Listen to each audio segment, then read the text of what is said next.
Rolou ontem, na sexta-feira, uma reunião entre Biden e Lula em que foram discutidos aspectos de defesa da democracia, sobre o Fundo Amazônia, uma preservação ambiental e mudanças ali também no Conselho de Segurança da ONU. Já digo para vocês que o Brasil ficou um pouco decepcionado com algumas atitudes dos Estados Unidos.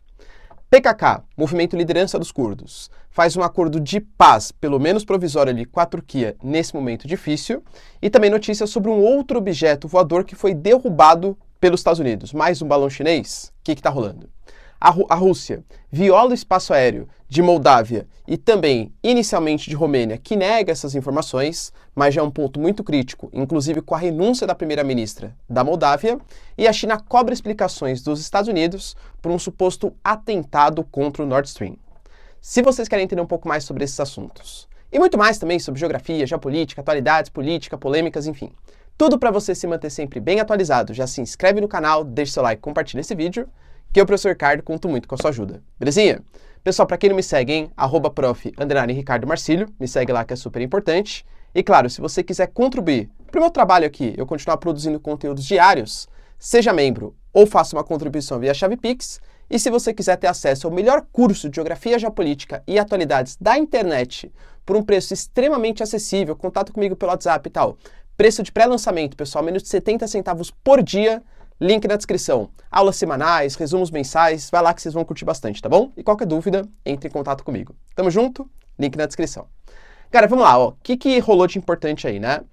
Primeiro que a gente teve uma reunião entre o Lula e o Biden.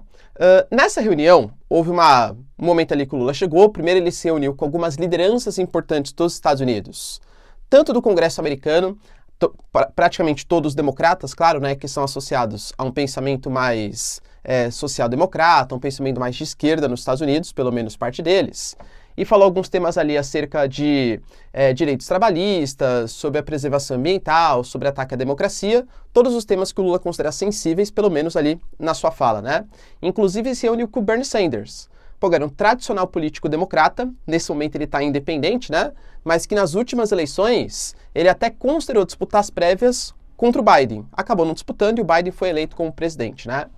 Mas chegando à reunião com o Biden, alguns temas que foram bastante importantes foram, primeiro, inclusive, né, isso é público, você consegue achar no YouTube qualquer vídeo aí, ele falando, porque o antigo presidente, ele atentava muito contra a democracia, era fake news de manhã, fake news de noite, e aí o Biden até falou, eu entendo o que você está falando, dando a entender que o Trump também seguia esses princípios. Óbvio, né, pessoal, é política, a gente tem o Lula hoje querendo falar muito mal do governo Bolsonaro para aumentar sua popularidade, quer ele tenha razão, quer ele não tenha, e o Biden mais preocupado ainda porque ano que vem são eleições nos Estados Unidos. Então os dois presidentes fizeram um, entre aspas, pacto pela democracia, lembrando que esse tema também foi levantado com o Olaf Scholz, quando ele fez a visita ao Brasil.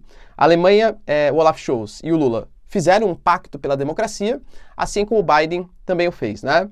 Outro ponto sensível foi a questão da preservação ambiental. O Lula, ele deixou bem claro que ele quer um pacto, assim como o Biden, tá? Um pacto global pela preservação ambiental, inclusive considerando uma governança global. Não sei exatamente, tá? Porque os dois não deixaram explícitos. Aliás, essa reunião, ela foi bem fraca nesse sentido de realmente quais são as medidas que vão ser impostas. O que seria exatamente essa governança global?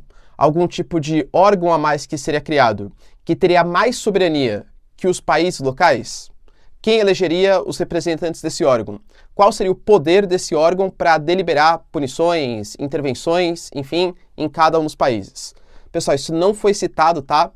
Por nenhum dos dois lados, mas ficou muito claro que eles querem fazer um pacto pela preservação ambiental. Inclusive, os Estados Unidos, ele fez uma proposta de entrar no Fundo Amazônia. O Fundo Amazônia, que hoje conta com Alemanha e Noruega, ficou congelado durante um tempo e voltou agora, né, depois da eleição do governo Lula. Mas esse Fundo Amazônia, ele serve para repassar dinheiro para ONGs e órgãos ali de defesa ambiental para a preservação do território amazônico. Só que os Estados Unidos, embora o lado positivo seja que ele tenha falado que ele vai brigar com os outros países do G7, exceto a Alemanha, que já está no Fundo Amazônia, claro, mas com o Japão, com a Itália e tal, para que esse país também forneça um fundo, eu diria que o Brasil ficou um pouco decepcionado por conta do valor que os Estados Unidos vai destinar. foi dito que os Estados Unidos destinaria somente 50 milhões de dólares. Claro que pra gente, né, 50 milhões de dólares é um absurdo de dinheiro. Mas pensando em relação entre governos e estados, em um tema que o Biden parece tão sensível como a preservação ambiental, lembrando que ele até mudou algumas políticas fiscais nos Estados Unidos, considerando que empresas que mudem seus padrões de consumo, que eliminem menos gás carbônico para a atmosfera, teriam uma redução dos impostos e incentivos fiscais, é um valor relativamente baixo, né, que foi considerado aí pelo Biden, mas segundo Itamaraty, esse valor ainda pode ser negociado. Outro ponto sensível aos dois ficou muito ligado à questão da guerra. O Lula falou que tem que parar o conflito, tem que parar os tiros, né, a troca de tiros entre Rússia e Ucrânia, mas deixou bem claro, e aliás, aí acho que é um ponto de discordância bem forte entre Biden e Lula, sobre como que seria esse acordo. O Lula já falou que ele quer formar um pacto pela paz, como se fosse um organismo também responsável pela paz, convidando Índia, China, Indonésia, África do Sul, ou seja, todos os membros dos BRICS, excetuando a Rússia, claro, que está envolvida na guerra, né, não pode participar dessa aliança, e falou também dos Estados Unidos, claro. Só que deixou bem claro, a Rússia é um país grande, a Rússia é um país que tem os seus propósitos, e ela deve ser, sim, ouvida para fazer uma proposta pela paz. Pelo menos publicamente, o que os Estados Unidos garante é que ele vai dar muito apoio para a Ucrânia, e eu não vejo os Estados Unidos dando algum tipo de apoio para a Rússia, pelo menos no momento, ou seja, ouvindo as demandas da Rússia para fazer uma negociação pela paz. Existem rumores, inclusive publicados por jornais aí de alto gabarito nos Estados Unidos, tá? Não é qualquer especulação não, que existem republicanos que estariam pressionando o governo Biden, que já está cansado dessa guerra, muito repasse de verbas, a Ucrânia a ceder 20% do seu território para os russos.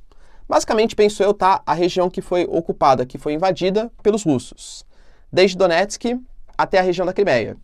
Cara, convenhamos que eu não sei se o Zelensky, se a Ucrânia vai querer muito bem isso, porque é uma das regiões mais ricas, desenvolvidas, tem ali o acesso ao Mar de Azov, conecta ao Mar Negro aquele corredor, a Crimeia é super estratégica, a Zaporísia é a maior usina nuclear da Europa, então é uma região produtora de grãos, com solos férteis, produção de trigo. Não sei, né, se a Ucrânia aceitaria ceder os 20% daquele território em troca pela paz. O Zelensky garante que a paz só acontecerá quando todos os territórios forem integralmente devolvidos para os russos, tá? Então, assim, legal, querer a paz, acho que a Rússia também fala que quer, se ela conseguir os objetivos. A Ucrânia também diz que quer a paz, se ela conseguir os objetivos. Não sei se essa aliança pela paz vai conseguir se estabelecer, tá? E outro ponto que ficou sensível, e aí acho que é mais uma decepção do Brasil, os dois países falaram, tanto os Estados Unidos quanto o Brasil, que é importante uma reforma no Conselho de Segurança da ONU. Hoje o Conselho de Segurança da ONU ele é formado por 5 membros permanentes, Estados Unidos, Rússia, China, França e Inglaterra, e 10 membros rotativos. Esses 10 membros rotativos ficam 2 anos, e quando tem algum tipo de questão sensível, de intervenções, tal, é votado no Conselho de Segurança da ONU. Só que 5 membros permanentes, eles têm poder de veto. Professor, por que são esses 5 membros? Os 4 vencedores da Segunda Guerra Mundial e a China que entra depois. Ou seja, cara, convenhamos que a realidade hoje, a ONU foi criada no pós-Segunda Guerra Mundial na tentativa de garantir a paz mundial. Só que a realidade atual é uma realidade de muito mais importância, pelo menos em tese, né, dos países africanos, sei lá, uma União Africana, por exemplo, dos países latino-americanos, outros países asiáticos, talvez como Índia, Japão, etc. Tanto que existe o G4 ONU, né? Alemanha, Brasil, Índia e Japão, que defendem a inserção desses 4 países no Conselho de Segurança Permanente da ONU, e tirando também o poder de veto. Os Estados Unidos deixou claro ali na sua nota que ele apoia essa reforma da ONU. Mas assim, o Brasil também deixou claro. Mas faltou, penso eu, um apoio mais expresso à entrada do Brasil. Não deixou claro quais países seriam esses, se teriam datas específicas, quando que vai ter a União Africana, quando que o Brasil vai participar. O Brasil pleiteia isso há muito tempo. Cara, convenhamos, o plano de paz, né, a missão de paz brasileira no Haiti, o MINUSTAH, por exemplo, ele foi com o objetivo, convenhamos, de mostrar que o Brasil é um país que pode realmente promover a paz mundial para participar do Conselho de Segurança da ONU, tá? Não assim, desconfiando das boas intenções do Brasil em querer acabar com a guerra civil do Haiti. mas foi muito mais um passo geopolítico do que qualquer outra coisa. Então acho que o Lula ficou um pouco decepcionado nesse sentido, porque esperava um apoio maior do Brasil. E para finalizar também, essa reunião, claro, né? Ficou a promessa que o Biden, não definiu data nem nada, também virá ao Brasil no futuro próximo. Quando vai acontecer, galera? Só Deus sabe, né? Tá bom? Outro ponto aí que ficou, outra notícia importante, está relacionado à Turquia. Infelizmente, a gente viu, né, o terremoto que aconteceu, galera. Cada dia, infelizmente, sobe mais o número de vítimas, dezenas de milhares de vítimas, inclusive apontando agora as falhas estruturais de um país, pô, galera, que está numa área de contato de placas tectônicas, em cima de falhas como a falha de Anatólia, e que é comum acontecer abalos sísmicos dessa proporção. Poxa, você não se preparar estruturalmente para uma coisa que você sabe que vai acontecer é uma negligência e abre uma crise política, claro. Inclusive, lembrando que esse ano temos eleições na Turquia. É óbvio que, infelizmente, né, esses fatos acabam virando fatos políticos também. Então, muito possivelmente, isso vai ser usado contra o Erdogan, porque vários dos prédios, por exemplo, foi concedido ali licenciamento, mesmo sem estrutura mínima, para um abalo sísmico dessa proporção, entende? Então, várias vidas elas poderiam ser salvas se o governo tivesse feito algum tipo de precaver, né? O mínimo de infraestrutura básica para um país que sofre com essas questões. Mais um ponto, talvez pouco positivo, vai? A gente sabe que a Turquia tem como um dos seus principais inimigos políticos, territoriais e geopolíticos os curdos.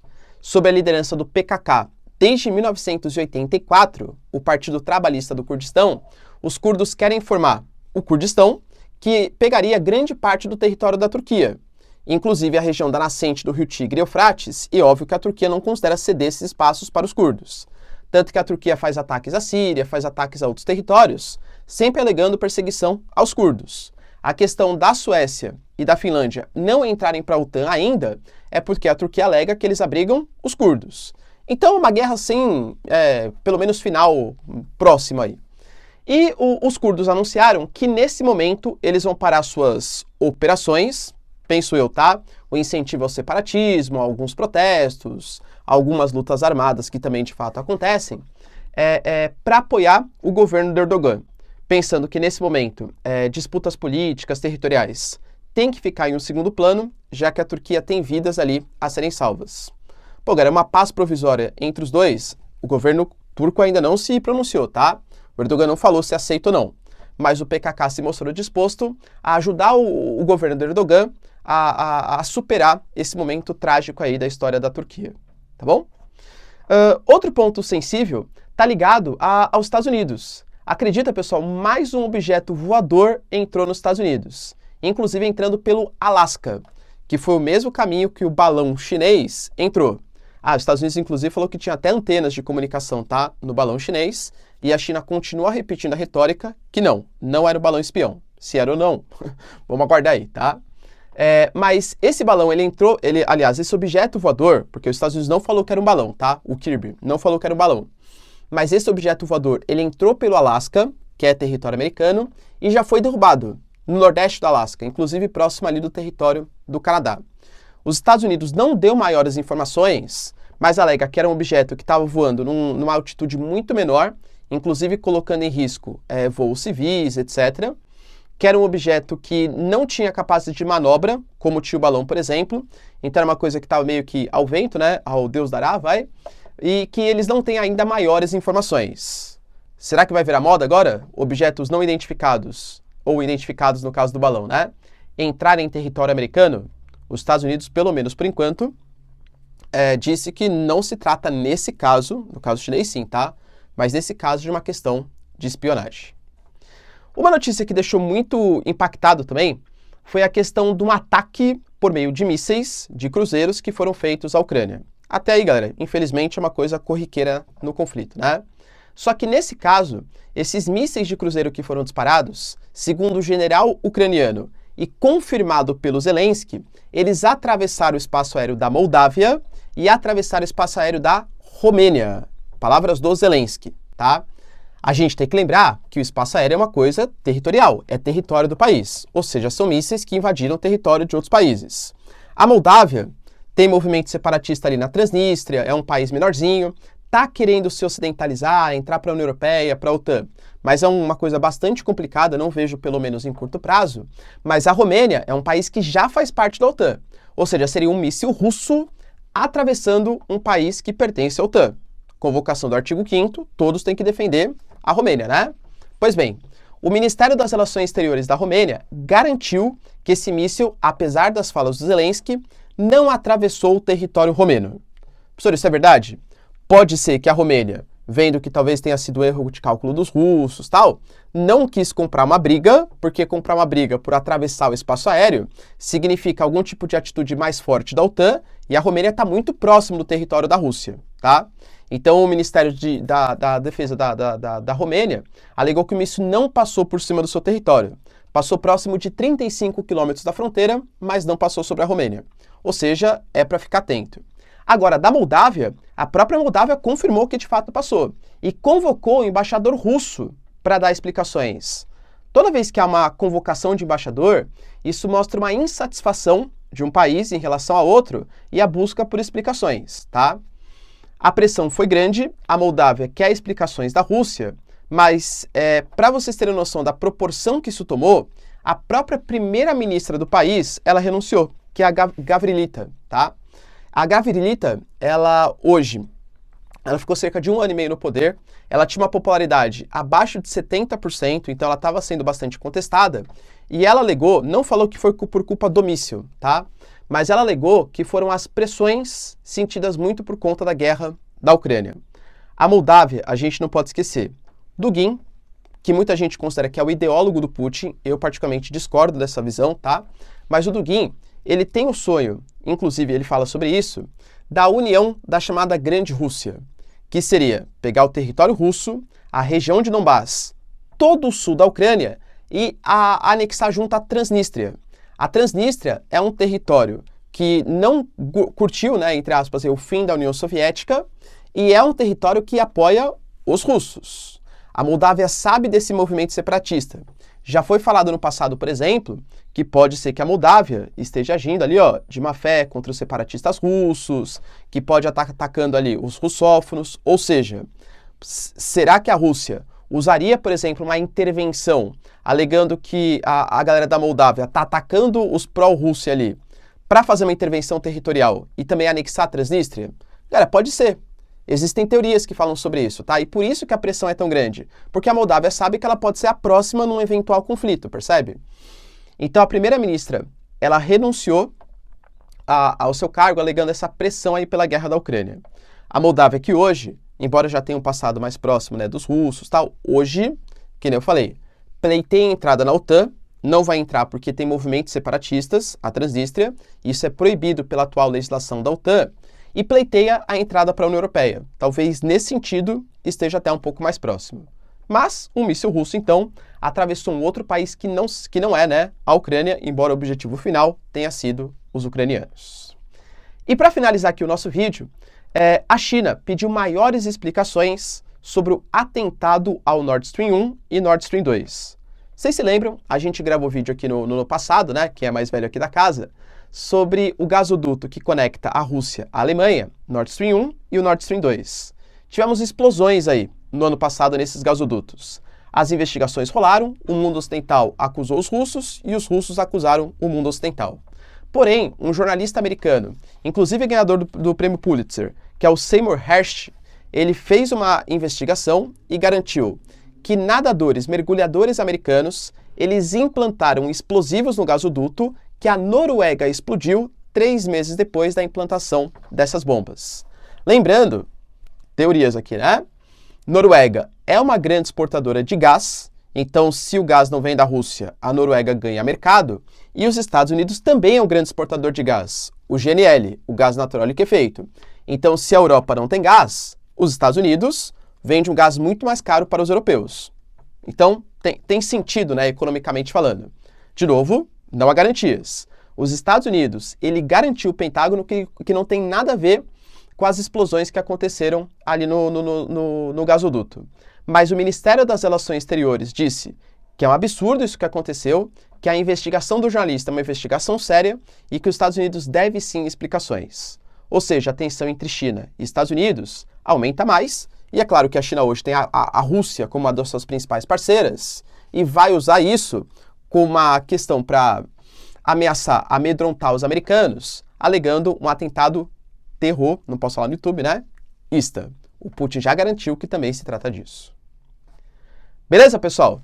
E você, acredita que foram os americanos que bombardearam ali o gasoduto Nord Stream 1 e Nord Stream 2? Deixa aí nos comentários, quero saber a sua opinião. No mais, se vocês curtiram o vídeo, tamo junto, beijos, abraços e tchau, tchau.